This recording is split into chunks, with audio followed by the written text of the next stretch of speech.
Okay, so let's talk about something we're all trying to wrap our heads around, this absolute explosion of generative AI. Because here's the deal, this isn't just another new gadget or app that we'll get used to. The way this tech is being adopted, especially by young people, is just different. And yeah, this quote just nails it, right? The speed and the sheer scale of AI adoption, it's like nothing we've ever seen before. And it's exactly this unprecedented surge that is so many of us, parents, teachers, everyone really, scrambling to figure out what it all means. And look, the numbers here are pretty staggering. A recent Gallup poll found that almost half of Gen Z is using generative AI every single week. This isn't some niche tool anymore. It's quickly becoming a basic part of daily life. Which of course gets us to the big question, the one that's probably on a lot of adults' minds. With that much usage, are they all just using it to cheat on their homework? It's a fair question, but as we're about to see, that's really just the tip of the iceberg. All right, so here's where things get really interesting. If we can just pivot from assuming to actually asking, we start to uncover this much more complex and honestly much more human story. When researchers sat down and really listened to teens, they found the reasons they turn to AI go way, way beyond schoolwork. This quote really stopped me in my tracks because it kind of reframes the whole issue. We adults, we assume kids are outsourcing their learning, but sometimes what they feel they have to do is outsource the teaching because they just can't get the help they need from a real person. And wow, it goes even deeper than that. For some teens, AI is literally filling a social and emotional gap.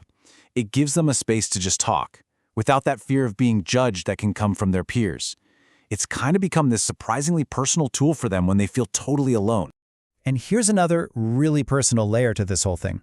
When it comes to sensitive topics or tough emotions, AI can feel like a much safer first step than talking to parents. It's a place to, get a basic understanding before they have to face what might be a really difficult conversation in the real world. Okay, but let's swing back to the classroom for a second, because the pressure there is completely changed. It's not just about getting the assignment done anymore.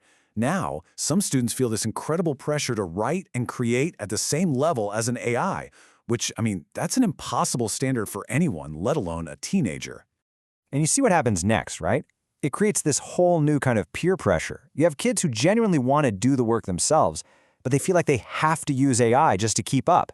It's not even about getting ahead anymore. For them, it's just about not getting left behind. So that's the why from the teen side of things. But now we've got to talk about the how. Because let's be real, this isn't just about personal choice. We also have to understand that these technologies are built, intentionally, to be hard to put down. And that affects all of us, not just kids.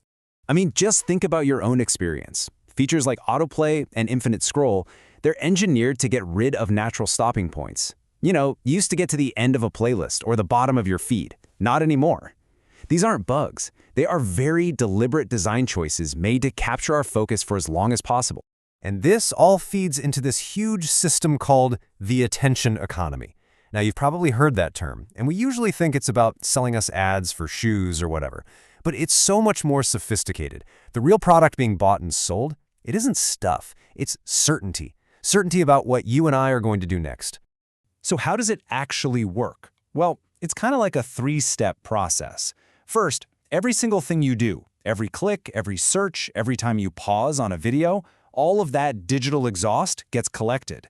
Second, super powerful algorithms crunch all that data to build a model that can predict your next move. And third, that prediction, well, it gets sold to whoever wants that certainty the most. Okay, so we've got these complex reasons teens are using AI, and we've got this incredibly powerful tech designed to hook us. So what do we do? How are adults supposed to handle this? Well, this brings us to a really crucial shift in our mindset. We have to move away from a simple, fear-based approach and towards something way more empowering. And this is, I think, a perfect way to visualize the shift we need to make. The abstinence mindset treats technology like a cigarette. It's just bad, and the only goal is to stay away from it. But the agency mindset sees tech more like a car. Sure, it's got risks, absolutely, but the goal isn't to avoid it forever. The goal is driver's ed. It's about teaching our kids how to navigate it safely. And that's the whole point of this driver's ed approach, right? To build what researchers are calling digital agency.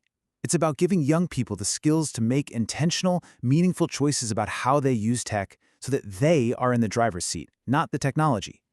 So, how do we actually do that? How do we build this agency?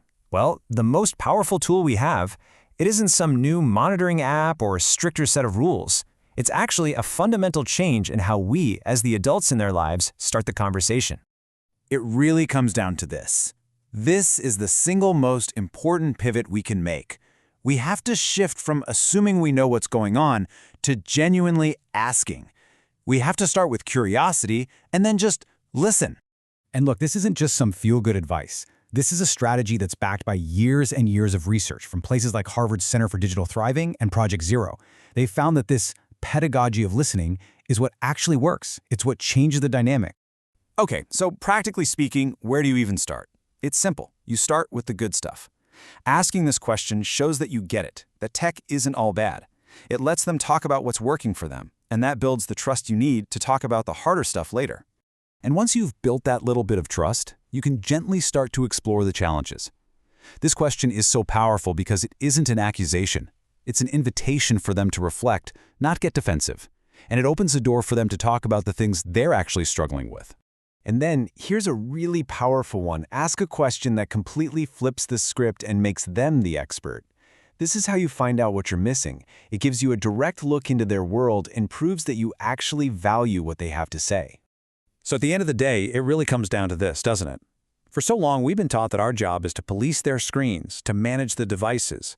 But what if our real job, our most important job, is to just get curious and listen to the human being behind the screen? What might we learn then?